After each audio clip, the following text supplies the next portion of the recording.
All right, so we're here with Jay, Skate Day, and we're gonna have a few questions for him today. All right. Are you an Adidas or Nike type of dude? I'm Adidas actually. You like Adidas? Yeah, I'm Adidas. 3-stripe gang. Okay. Let's go. They're coming back too. Would you wear? Are you into the Crocs trend or no? Ooh, no. I don't know, something about the Crocs, like I tried it, and something about seeing all those extra holes. I don't know, like I look down at my feet and I'm like, dang, am I in like the SpongeBob 12s or what? Like, I don't know, it just doesn't look right on me. I can't rock them. Can you sleep with your socks on? Yes. You can sleep with your socks on? I can definitely sleep with my socks on. All right. Because like I'll expose what I do, this is weird, right? I'll sleep, and at some point in my sleep, I'll kick my feet out because I have my socks on. So like my feet are all like protruding through the sheets and whatever. So my ankles get dumb cold, but my feet are nice and warm. Dang. And I love that. That's crazy. I love it. All right, so I love a cold room and then getting under the blankets, and then if it gets hot, I stick a foot out. I'm just like, dang, but like, see, and that's the thing, right? Because what if I kick my feet out, but then now my toes are cold? Like, I don't want to have to waste more effort to bring my foot back in. Like, I just want to hang it out. I dig it. Ledges or rails? Ledges. I'm scared of rails. Rails Okay. scare me. They're intimidating. They look sicker though. Like anything on a rail is legit, but like not everything on a ledge is legit. You know what I'm saying? Yeah. I feel you. But I'm gonna still say ledges. I get to do baby things on ledges. Like I can skate a ledge. Do you like street or transition better? Street. Street. Transition's gnarly though. Like if you're really good at transition, you're just jacked. All right. So if you like street skating, what was your favorite street contest series? Ooh, SLS, but like from 20. I think it's. When did SLS start? I want to say it was like 2012, 2013. Honestly, 2012. I think I had a shirt back in the day from Ross. It was like a 2012 SLS so, shirt. right? Yeah. Anywhere. Well, so we're gonna say from the 2012 to about 2018 era. SLS Yeah, has it? like I would say when Rob Dyrdek was still running it. Well, all right, what about before SLS came into play? What was your favorite contest? Maloof Money Cup. Maloof? Yeah. Okay. Fire content. Dude, the payout for Maloof Money Cup was big.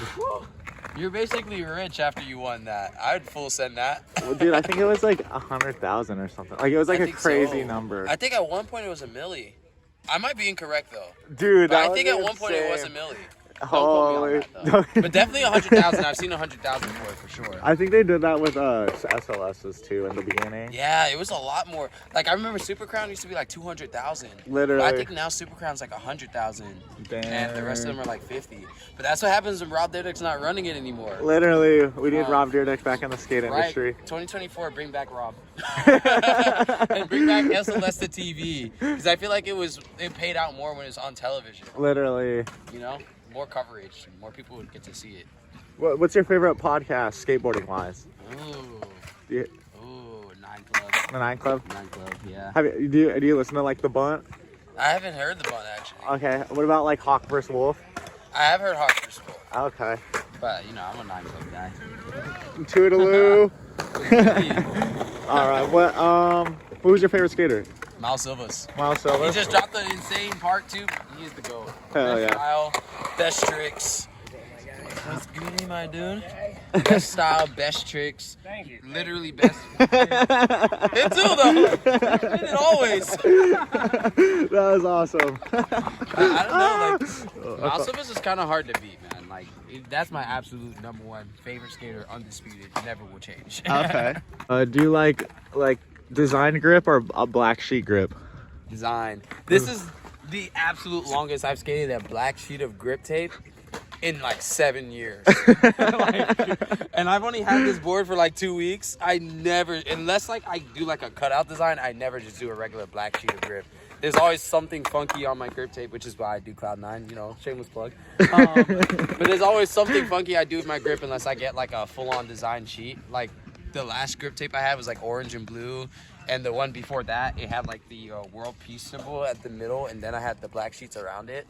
And then I think a couple designs before that, I did a clear sheet with like newspaper articles under the shit. Oh, that's sick. Yeah, you know, I just like to look down and see color, because like your graphic is always gonna get jacked at the bottom, but your grip tape not so much. Oh, I like the sound of that. That's sick.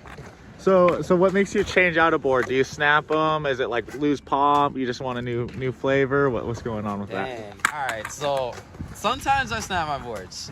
Not as often as I used to because you know I'm losing weight. Most times it's like I get like a soggy pop, but the main reason I'll change a board is if like it starts getting all like splintery on the sides. Cause I hate like when I pick up my board and then I have like 3 pieces of wood in my finger. that will automatically make me change my board. So people that don't understand what he's talking about is it looks like this. My board's like a good example. And when you pick up your board, sometimes you go pop, pop, and get little splinters. Like, so you know, knocking on wood here. But like Taylor could pick up his board and have this whole extended piece like just in his hand. Literally, and it sounds stupid, but like literally, there's times you'll just have this huge sliver from it. Or just touch you, and I'm like, dude, ow. So, what size board do you ride then? 825. 825. I know Real does like the full like shapes or whatever, but that just makes like the nose and like the sides kind of meet a little bit more before the ends. But 825 always now. Okay, do your trucks match your board, or are they kind of different size? Totally, trucks match my board every time. I used to skate 8.5 for the absolute longest, and when I sized down, I got my truck smaller too because I just like a full shape. I don't know, for some reason I get into this weird space where like my trucks and board have to be like flush to each other. Okay. So are your trucks, random back, going to the trucks, are they hollows? What kind of trucks you got? Oh, we have Thunder Raws, and they are Ishad's Pro Model Thunder trucks. So what makes them raw is that they're unpolished on here, so it's kind of like a matte, if you will. And for me, being able to like grind it down to where it looks kind of polished feels better, and then it like adds a little less weight. So yeah, and then they're hollow too. Oh, okay. And then you got what kind of wheels? OJ wheels. These are the double durometers. They're hella expensive, but very worth it. I've had these since June, and they're still going strong. They're 54s. They're still around the same general like shape. I haven't had to change my bearings out or anything. What's the bearings in them? Bronson. Okay. Beautiful bearings. I haven't done anything to them either. No lube, nothing. Do you have a special type of hardware? Is those like shop hardware, or how does that?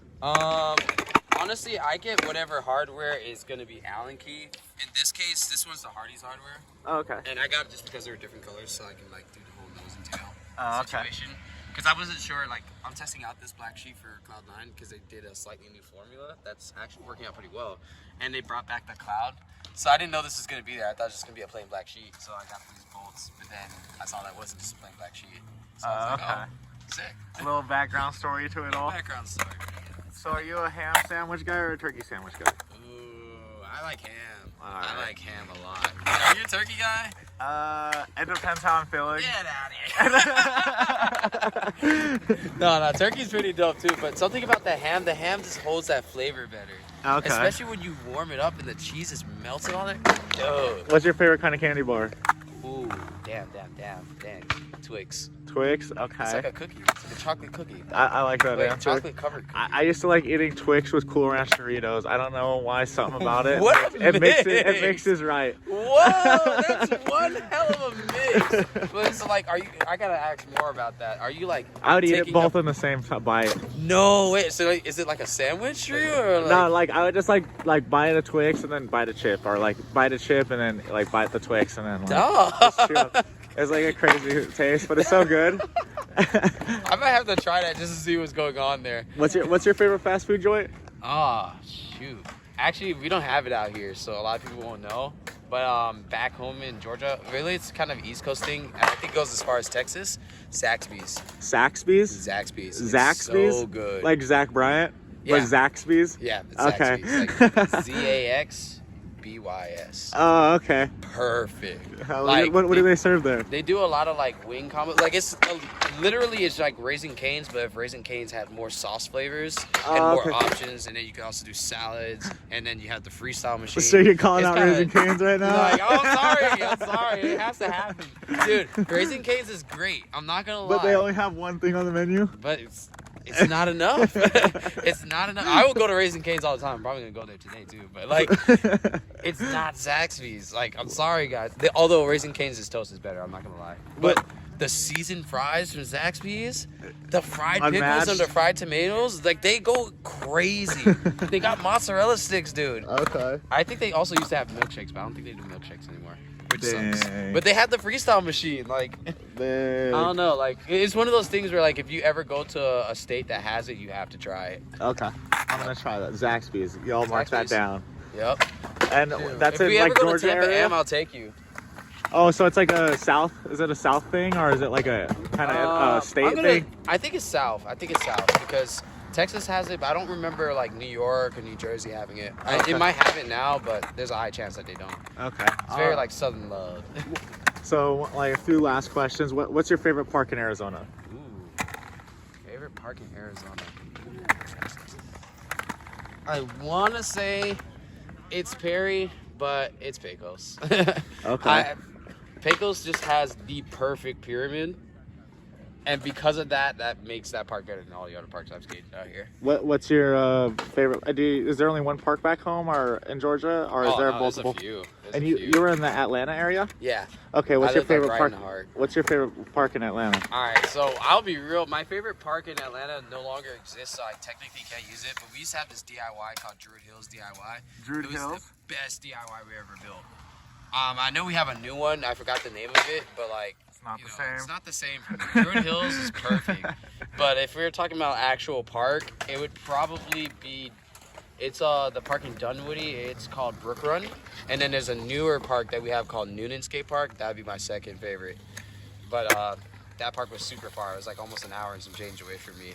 But Dunwoody Skate Park, Brook Run, that one is the perfect skate park. Has an awesome force there. Has a longer version of that force there that's perfect, about the same size as this set here. And then it has a 4-flat-4, which is massive but sick to skate. And then everything else, like it literally has everything you need except for a flat bar. Really? Yeah, and that park is perfect. It's one of those like if we ever took a trip to Atlanta, that'd be the first park we I'd check out. Okay. Yep. I rock with that. Yeah, man, that's the park to go to. If you ever go to Georgia, I got two last questions. One is, what's an advice you'd have for someone that's getting into skating, or like might be losing motivation in skating, or what's some advice you have for a skater? Make sure you have fun. At the end of the day, like a lot of people like to push skateboarding as a narrative of you have to do the hardest things, you have to make yourself look cool as heck and always like full send or whatever. If you can't have fun doing it, you're not gonna progress, and it's gonna make you quit quicker or get hurt quicker. And I feel like if you could find like the little things in skateboarding to make it more fun, like whether it be messing around, doing flat, or like trying something new on a ledge, anything that like ignites the kid in you when you're skateboarding, that's what you want to do in order to like make sure the love for it never dies, you know? Sick. Like nobody wants to overexert themselves trying the same thing for hours on end and then feel like cynical about skateboarding or anything like that. Like we all come here to have fun. At the end of the day, it's just like basketball players. They're all getting NBA players, they all get paid professionally to have fun doing what they were doing as kids. If they're over here overthinking it and whatever, they tend to play a lot worse or be a lot more pissed off on the court. Right. Whereas you see the people who are like just messing around, like for instance, what's that one guy's name? He plays for like the Denver Nuggets. I can't think of his name all of a sudden. He literally just lobs the ball. Yeah, Joker. He literally lobs the ball. He does not care. But like you could tell that he's having fun with it.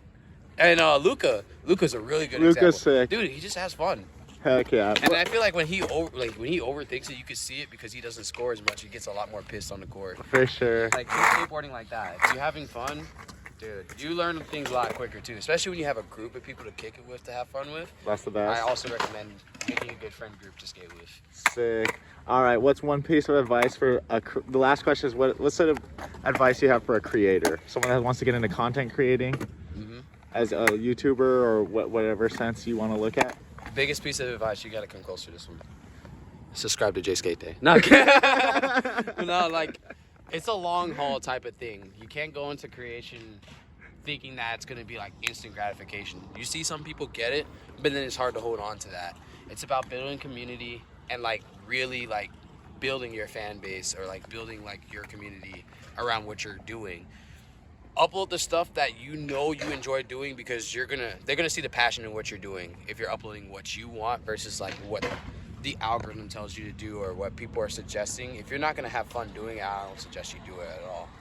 And then, as corny as it sounds, because I hate when people tell me this, because I think about the money, you do gotta try your hardest not to think about the money, because if you start focusing on the money, you start doing things that you don't need to do for your content and start making the content a lot harder to create. If you just create stuff that you know that you would go and sit and watch and that you would enjoy and that you think your fan base is enjoying, and you keep giving them that and then tweak it some more here and there to like add in some more fun and lifestyle and more things about you, especially if you're like doing your own like vlog style type of content like how I am, it makes it 10 times easier to make videos. It makes it a lot easier to introduce your friends, and then overall people really get to know who you are as a person. And if you grow that way, then you know people are here for you, not what you do. Sick. Thank you, Jay. All right, No where problem. do they find you at? Where do they subscribe to you at? You can find me on YouTube, Instagram, and now TikTok at JAYSKATEDAY. JAYSKATEDAY. No spaces, because you'll pull up somebody else. Or you might see a video of me on Danny's page, but it never pulls up my actual page when you space it. For some strange reason, I gotta figure that one out. Okay. Well, thank you for your time, Jay. Thanks, Peace. Sailor. Peace.